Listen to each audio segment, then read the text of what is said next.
I am saying that we need to go to the scriptures, we need to go to the Lord, and we need to know how one is saved. Because one thing I want to do, if I'm talking to you as an evangelist, I want to tell you without question what you need to know to answer this. And so could I say this as well? I was really excited, by the way, Mac and Kelly, when y'all came to me that day, because I'm thinking you're actually beginning to get into some questions that, when you're raised in the church and everybody agrees, sometimes you've never been exposed to other perspectives.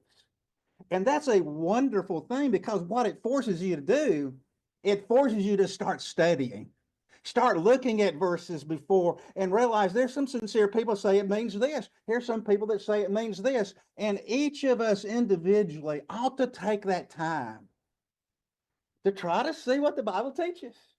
I know that, we've had a lot of great readings, Jack and I and others. One thing that we ask questions, what do you think? We're not afraid of looking at other opinions, other views, but we want to come to know an answer, because in this point, I'm sure there is an answer that we all can come to agree on. I would insist on that. The Lord would insist on that.